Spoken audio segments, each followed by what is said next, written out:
Merci, Marie-Josée. Je veux commencer par remercier tout le comité exécutif pour m'inviter ici. Je suis très heureuse d'être ici dans le conférence. J'aime bien de visiter au Canada, particulièrement à Ottawa. For my presentation, je vais passer en anglais pour être profité par my American standard accent. My accent was born in the Midwest, and it lives in the Midwest. And so hopefully you will enjoy hearing that today. The topic of my presentation is using mixed methods research in technology-based innovation for language learning. And this is a topic that I think is particularly interesting because of our need, because of the fact that we are always innovating in the use of technology for language learning. We're always developing new things. Our colleagues think that we just must sit in our offices and make up new things to do. And part of our process, particularly in higher education, is not just to make up new things, but also to study them and to try to understand how and why technologies work, how and why our innovations are working, or find out if they're not working. For today, what I want to do is to talk about the research approaches that me and my students, my PhD students, have been finding useful over the past few years. And I'm going to talk about 3 projects that my PhD students have been working on, and I think this will bring some of the ideas to a very concrete level. And then after talking about those 3 example projects, I'll, at the end, talk a little bit more about mixed methods research and kind of its place in social sciences. While we've been needing mixed methods, I would argue, in social science more generally, people in research methodology have been developing them in a really nice way. And so I think that these two strands of our needs and what's going on in the rest of social science research are really coming together in kind of an exciting way right now. I would start out by just identifying some of the challenges that we face in using and trying to research technology in second language learning. We typically are dealing with extremely complex learning tasks. Teaching and learning language is complex. There's a lot going on. There's a lot of different levels of analysis of things that we're planning as we're planning language teaching. The outcomes tend to be delayed and quite complex. We can teach little bits of things, we can assess them along the way, but it's really the larger and more complex outcomes down the end of the road that we're interested in. We want people to be able to use language, and that's very difficult, and it's complex, and it's difficult to define because language use is different in different contexts. And so this is a real challenge for research. The technologies we work with are hybrid. They're embedded in other episodes of teaching. The totally online class exists, but the more exciting, and I would argue the more useful and effective methods combine classroom learning with what can be done online.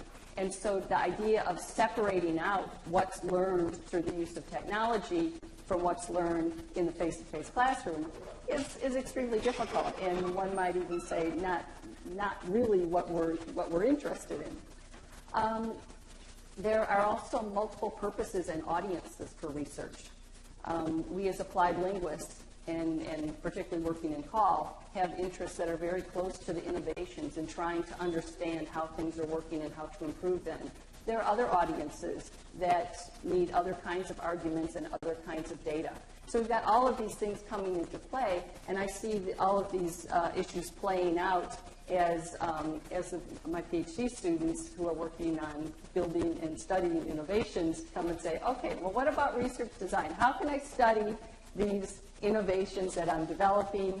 What's the right site for the study? What about all of the research methodology that I need to worry about? How do I take all those things into account? As I said, I'm going to talk about these issues in some detail through the use of 3 projects that that 3 of our students are working on. Are we okay? Okay. Okay.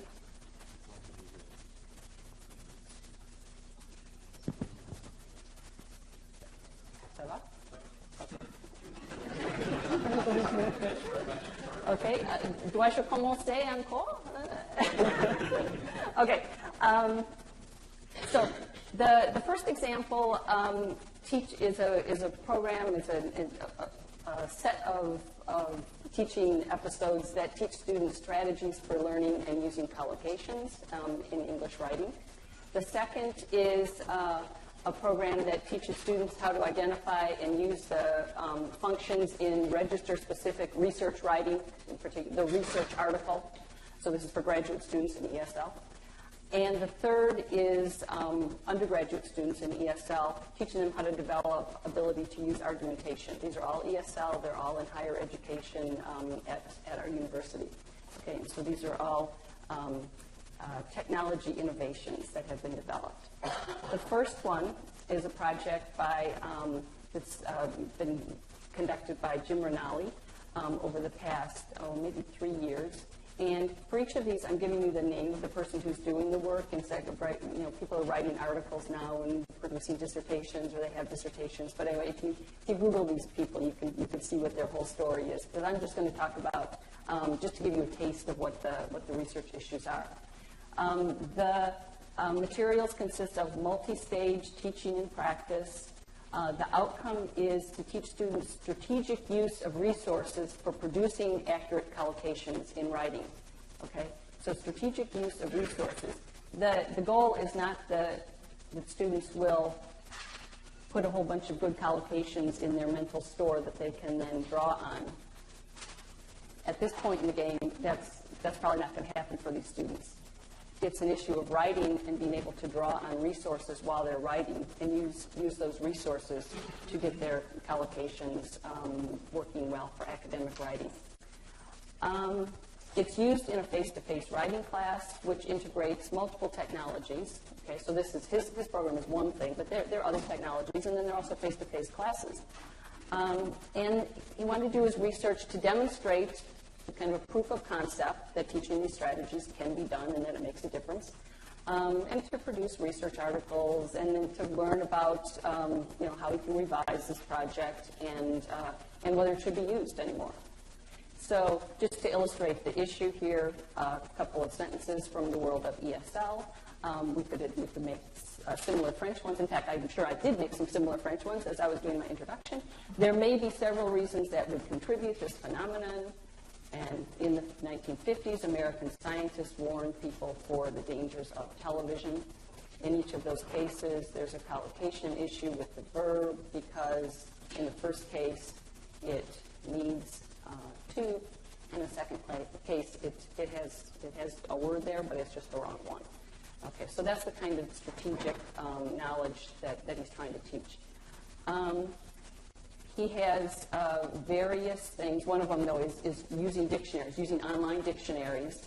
And so he's teaching them which dictionaries to use. He's teaching about learners' dictionaries, what to look for in the dictionaries.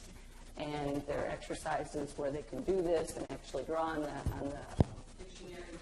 But this is in a whole series of lessons on this kind of on collocations and this kind of learning. There are other exercises where you have to identify the verb and find what the collocational pattern is, and teaching the collocation pattern. So not only linguistic awareness, most students don't even know if there are things and don't even know what they this is something to look for in writing.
Okay.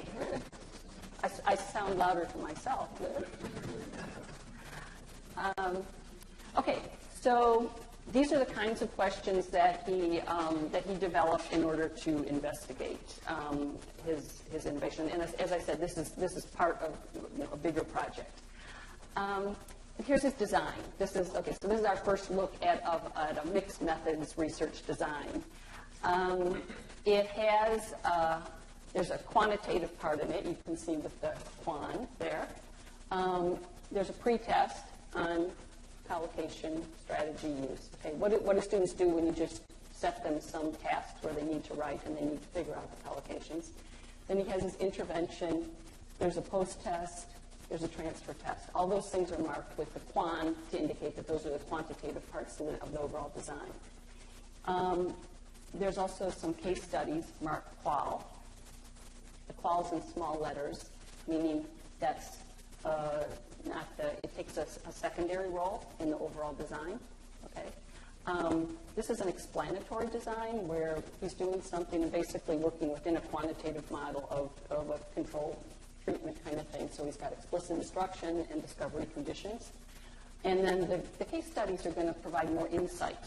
Okay, so that's kind of the explanatory aspect. They're going to, once you get results, if all you have are numbers, you don't really know why anything happened, which is what we don't like in applied linguistics, because we don't know how to change things if all we know is that somebody did better than somebody else. There are also questionnaires that are quantitative, and there's also data capture during performance, which he's actually using in a quantitative way because he's just counting certain things, but those data could be used as qualitative data as well. Okay. For this, the big question always with the students is, so how many participants do I need in the study? Okay, because when we're doing these studies in real classrooms,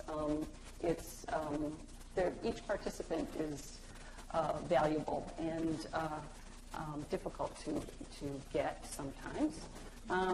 For this particular study, he ended up doing this in the three writing classes. He got 64, which is okay for a quantitative study.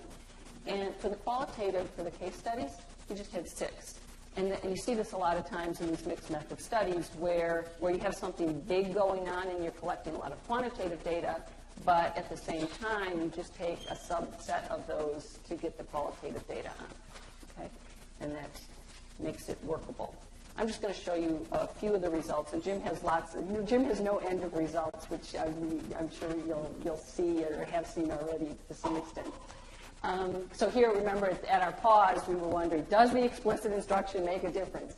Okay, well, in this case, the data that we have here from the pre-test, post-test, and I don't have the delayed post-test, but from the pre-test, post-test, the explicit instruction did make quite a big difference.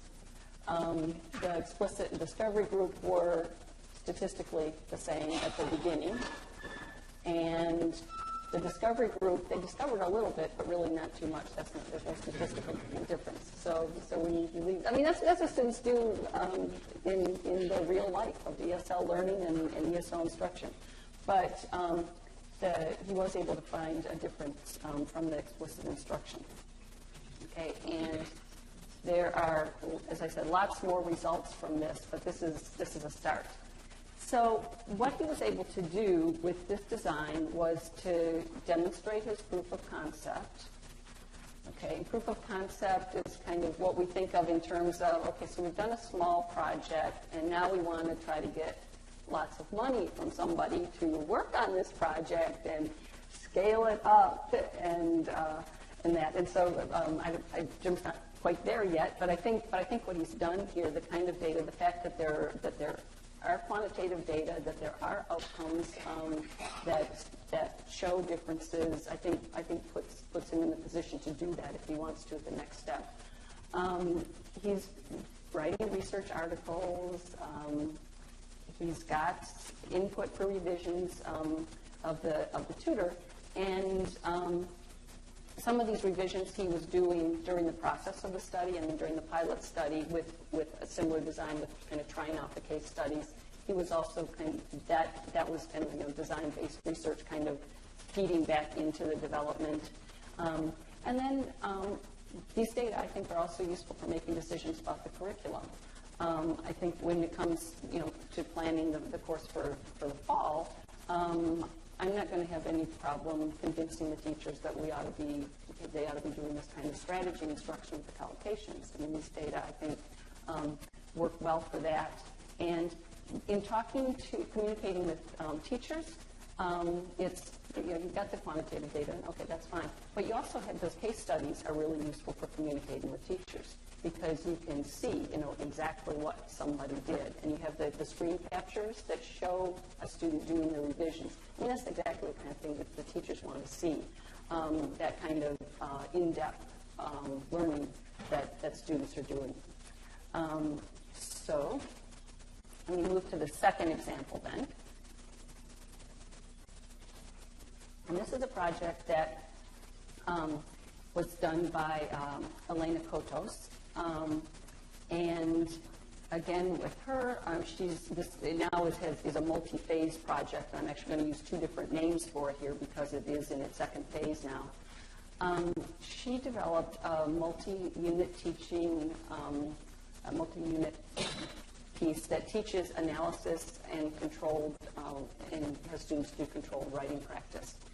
And as I said, it's writing instruction directed at writing research articles. And this is a really important thing for graduate students to be able to do, graduate students in all fields. And it's something that their professors are very frustrated about because they feel like, well, you're teaching them ESL, but, they still don't know how to write this article with me. They still don't know how to write their dissertation. And so that was the problem that this project was tackling.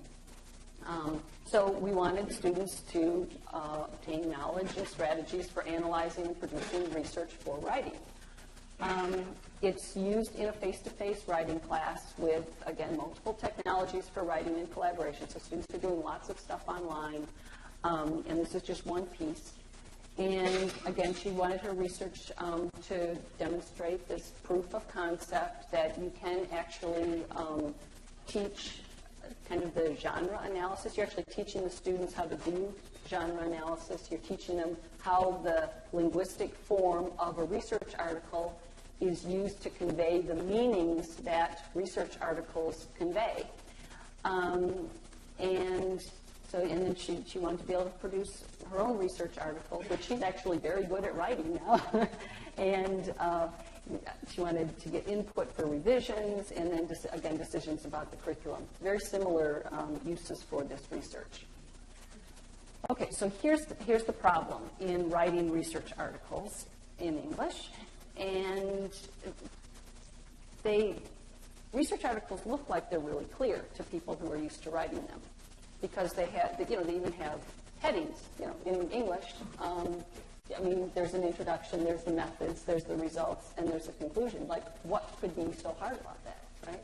It's all, they're marked, and it's not as if students haven't been reading these all through their graduate school career. So the professors are like, why can't they write? So what happens, though, with the students is they look at these, and in each section, there's just a bunch of words. It might as well be saying, introduction, quack, quack, quack, quack. Yeah, put some words in the introduction. Oh, how long should that introduction? Oh, 2 paragraphs. Okay, two paragraphs. So the students don't know how to analyze what the meanings are that are conveyed in each of the sections of the research article. And so this is what needs to be taught. In this project, then, that's what Elena set out to do. And for her project, for her dissertation project, she focused on the introduction because, as it turns out, research articles are not all that simple. So she started small with the introduction. And there had been, in applied linguistics, there's work analyzing research articles in English. Particularly the work of John Swales at the University of Michigan. And so it's not like, you have to start from zero here. In introductions, based on Swale's work. The meanings that are in introductions to empirical research articles tend to be, first, the three main moves. Author establishes a territory. What's this about? Second, identifies a niche. And third, addresses the niche. How's the paper going to actually address the niche? Within each of those, there are steps. Okay, so even more specific meanings about how a researcher identifies a niche in a research article. And so I've outlined these here. There's indicating a gap, proposing a general hypothesis, highlighting a problem, presenting justification, raising general questions. These are all the kinds of things that authors do in research articles. Well, how did John Swales know that? Well, John Swales is a corpus linguist. He looked at a whole bunch of research articles in English. Okay? And so this is an analysis that comes from corpus linguistics work and is usable for teaching. She developed a system which basically, I'm going to talk more specific. In my examples, I'm going to talk specifically about highlighted problems. So you can note that one. That's part of the second move. In her project, she basically developed a system that puts the writer, the student, in touch with the corpus, a very organized corpus of research articles. And students at this level, in working with research articles, need to look at research articles in their own fields. Okay? Because, in fact, she's found that in applied linguistics, for example, we introduce the niche in a different way and using different words in a different amount than one would in, say, chemistry. Okay, so her corpus is divided by discipline, and she's got, 35 or 40 different disciplines in the corpus, each one containing the parts of the research article. The tutor itself allows for a number of different types of interactions with the corpus, but one is to explicitly teach these moves that I showed. A second is to provide examples for the student, so the student at any point can say, while they're writing, they can pull up the examples from, and so well, how did these authors in these 50 articles express these moves? And third, it provides the students the opportunity to submit their own, say, introduction, as she did in her first research.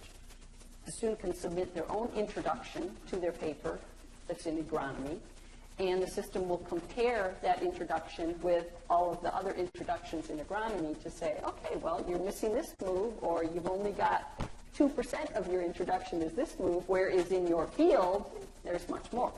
So we get things like, here's what sort of a little piece of what the corpus would look like when you're looking at an example. If the student wanted to see an example of highlighting the niche in economics introductions, they could take a look at the corpus, and the parts that I have in red there are the place where the introduction is highlighted. And you can look at more of them, and there are lots of them. Now, the problem, though, with just having students look at them and say, okay, well, this is where the person highlights the niche, is if students, again, are likely to see, quack, quack, quack, okay, and all these problems. So what is it? What is it about these? The sentences are all different, so how do you highlight problems? And so the other piece of this needs to actually show the language in economics that is used for highlighting problems. For example, the growing interest, okay? Growing, big, okay, so we're underscoring the issue there. However, and then some negatives, does not guarantee inefficient outcomes, okay? Again, highlights the problem. Those are problem highlighting words. Understanding is limited. Hard to measure. Hard to measure is going to highlight a problem, right? Okay. So these are the kinds of things in econ introductions that are part of the explicit teaching part of the research writing tutor. For the feedback, this is the kind of thing that I described, where the student submits their own introduction and they get this kind of feedback saying that, well, in your introduction, 33% of your sentences are move one, whereas in your discipline, it's higher than that, okay, or it's lower than that, okay. So it gives this kind of comparison, all right. So by giving this kind of feedback, then the feedback's not perfect, and the original analyses of these articles, which were done by humans, so the corpus was tagged in this way, is probably not perfect either.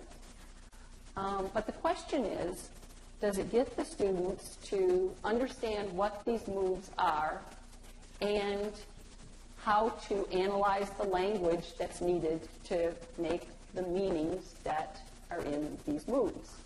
Okay, and so that's what the research focuses on. The research questions, and again, there were lots of research questions. These are a few.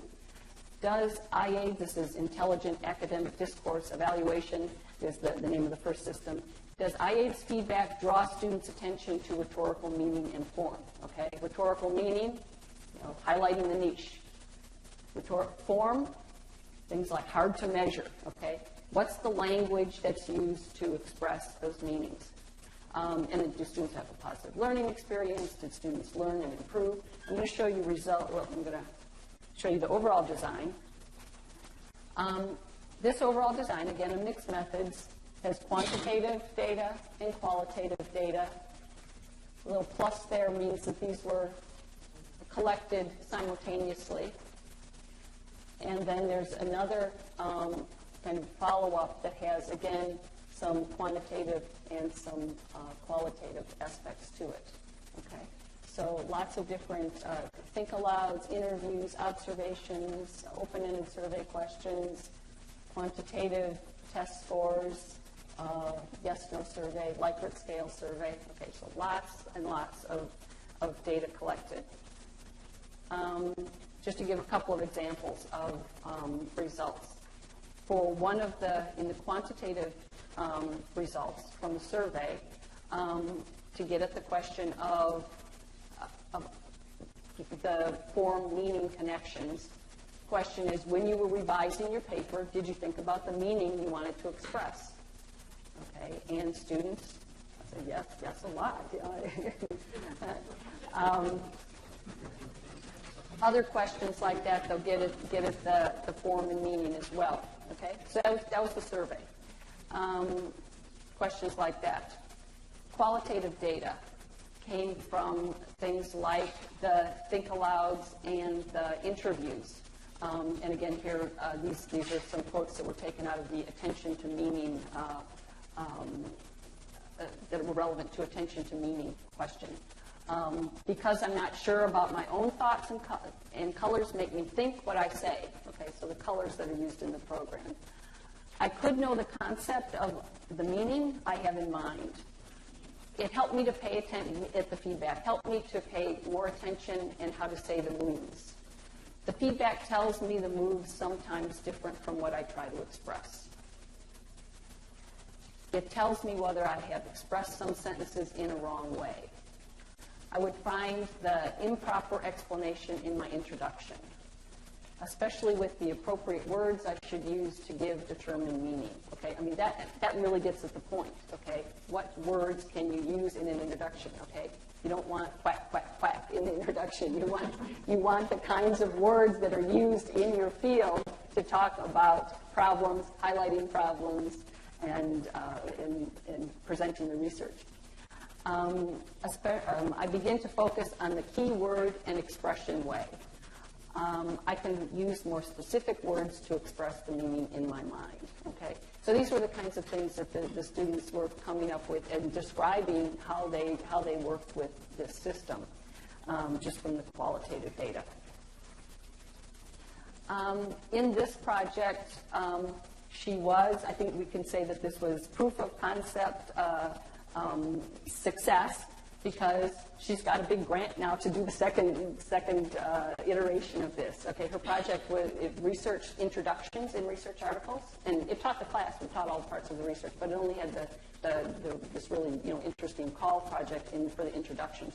Okay, she she has since gotten money to develop the rest of this, and is working on a very big project. And she's written research articles and has made lots of revisions. And in terms of curriculum, I mean, we use this in our ESL for graduate students class.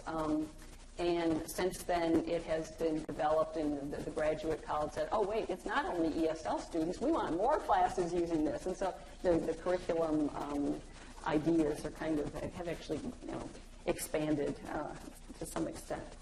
So, example 3. And this one I'm going to go through more quickly.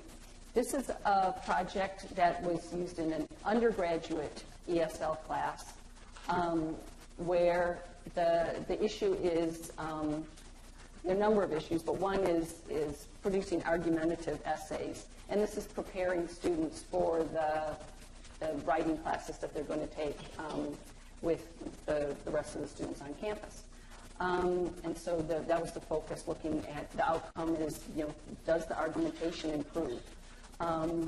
It's just one part of an overall class, and again, similar kinds of research outcomes.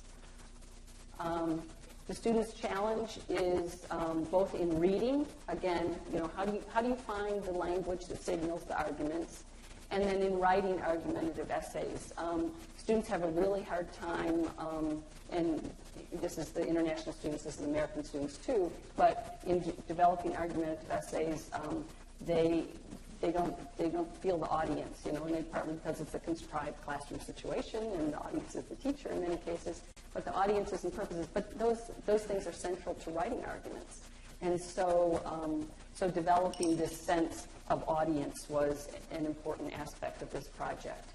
And I'll show just an example of the kind of thing that kind of developed this whole an episode in this class consisted of a discussion topic such as, do you think students in this writing class should be required to work with automated writing evaluation systems? Why or why not? They are required to work with them, and so they should have some opinions about that. They should be able to argue about that.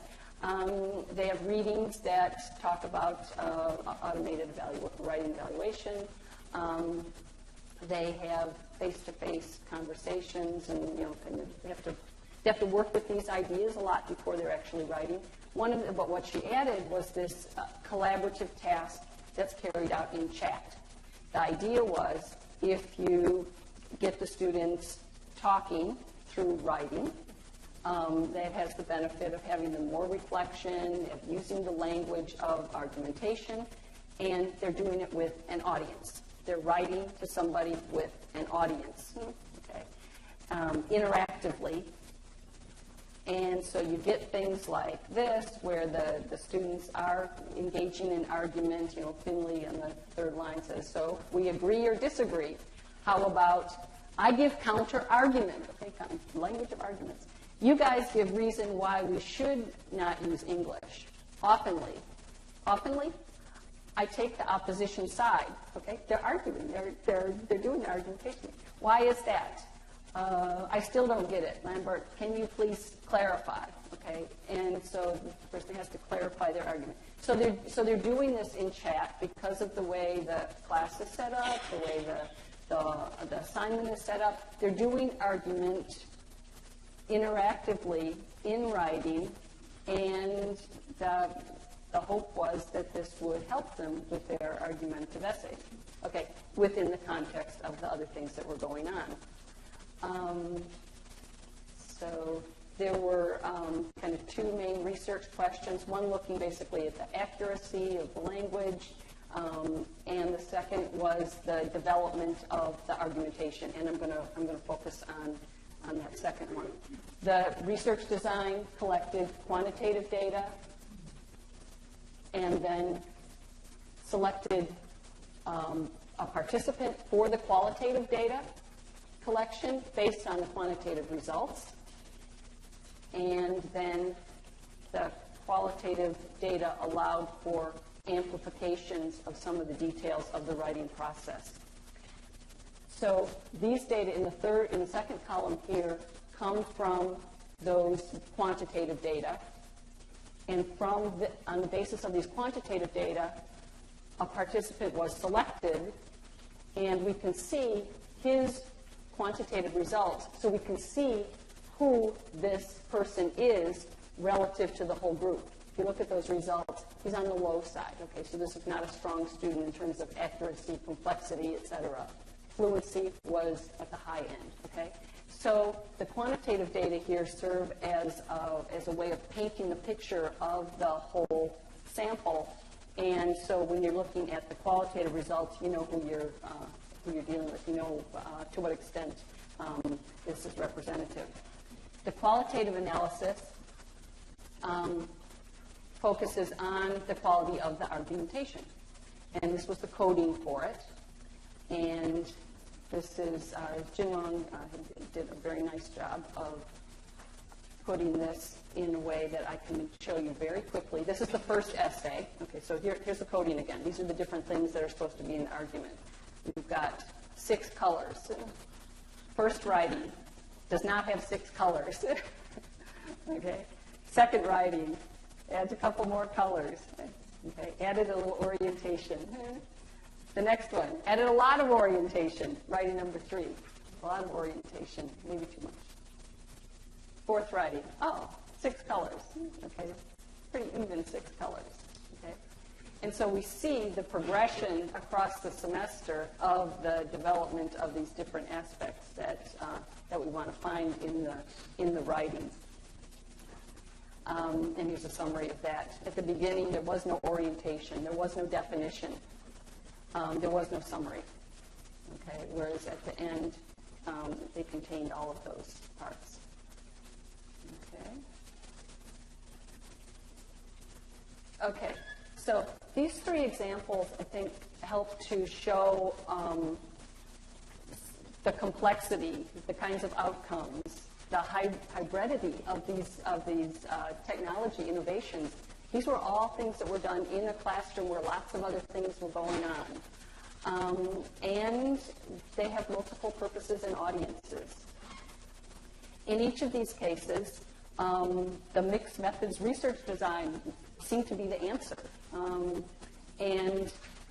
This was, I think it's very, as I said at the beginning, I think it's fortunate that this methodology has developed over the past 20 years to be something that you can read about. You can go to a book. There's a Journal of Mixed Methods Research, and so you can read about issues and other problems. These are in all different fields. There's a lot in nursing and lots of different areas of social science. There's a textbook that is what we use in our research methods class called Designing and Conducting Mixed Methods Research, Cresswell and Plano-Clark, in its 2nd edition. And this is where they introduce I showed you 3 very different pictures of designs of the research studies. And in this book, they talk about what the parameters are for those designs and what the uses are for these different designs, but they give you the tools to build your own mixed method studies. And then there's also the SAGE Handbook of Mixed Methods in Social and Behavioral Sciences. If you search on that, you'll find it. And that it's one of these big fat handbooks that has lots of different perspectives, and it has philosophical stuff, methodological stuff, historical stuff, examples from all across the social sciences, and that's it's the beginning of the summer. It's nice summer reading actually. It's really good material. What about applied linguistics though? In applied linguistics, we see some on mixed methods research in the research methodology book. In particular, the research methods in applied linguistics by Dornier, published by Oxford University Press, 2007. He does qualitative, quantitative mixed methods, and we see it in some other places. What about in language learning and technology? Well, I mean, we've been using mixed methods ever since I've been doing this, right? I mean, we're the people who needed to kind of break out of the simplistic methodology designs, and we're the people who have these multiple audiences all the time that we're speaking to. And so there is a lot of this kind of work that's in the field already, but very few are really explicitly presented as saying, I'm doing a mixed method study, and here's my design, and so here's the piece I'm talking about in this article. And so the formalism for talking about the methodology is something that we don't see too much. In the journal Language Learning and Technology, if you search on mixed methods, there are 3 studies that explicitly say that, and you can see that 2 of them are more recent.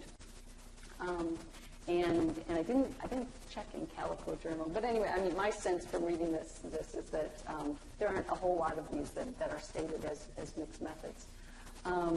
But despite the fact that there are a lot of mixed method studies that we do and that are published.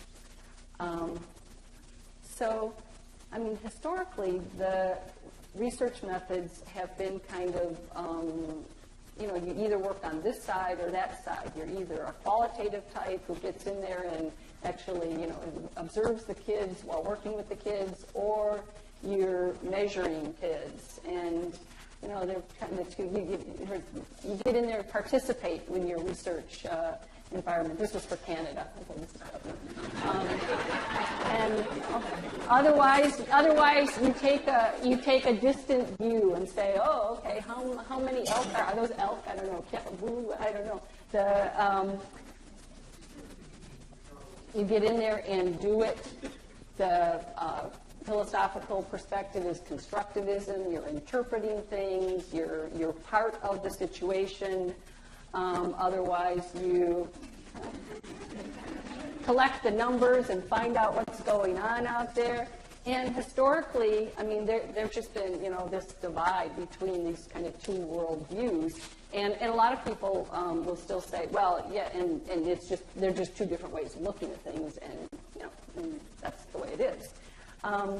So mixed methods, where does it fall then? I mean, where are you? Are you out digging in the dirt, or are you at the computer looking at the numbers and finding what's really going on? And so these kind of 2, philosophical positions are sometimes painted as really opposite. Mixed methods then comes along and says, well, our philosophical perspective is pragmatism. Okay, this is kind of, and some of the work connects this to Dewey's pragmatism of, experiential learning and being driven by the research issue rather than by a philosophical approach of this is who I am, this is what I believe, and therefore my research. Mixed methods research, and this comes from our methodology book, and I know we're a tiny bit over. I'm almost done though. Mixed methods research, research design and philosophical assumptions as well as methods of inquiry, and it's presented this way in the research methods literature now.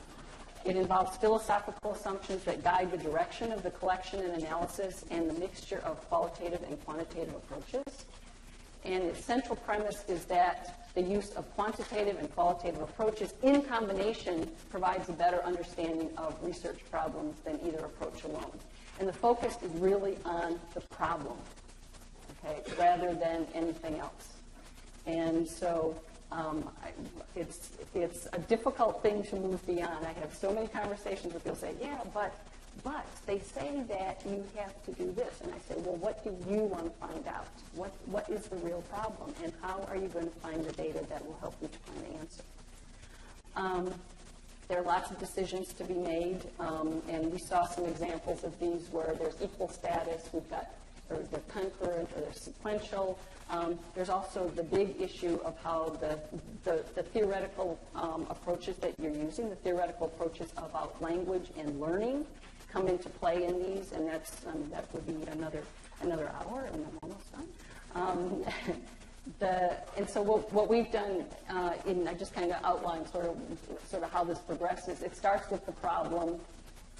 It goes to theoretical approaches that are going to help you solve the problem, and those are about language and language acquisition. The pedagogy develops from those approaches. The research techniques, the methods for collecting data, get clues from the second language literature. Pilot some research methods, develop research questions, and then go and say, okay, how can I formalize this more to make it into a good mixed methods approach? There are challenges with this process, but there are also many benefits, and I talked about those along the way in talking about each of the studies. And one of the biggest benefits, I think, for PhD students is that they get lots and lots of data, and so they have lots to write about for many, many years. So I will end there, and thank you very much for your attention. It's a real pleasure to have the opportunity to start the conference.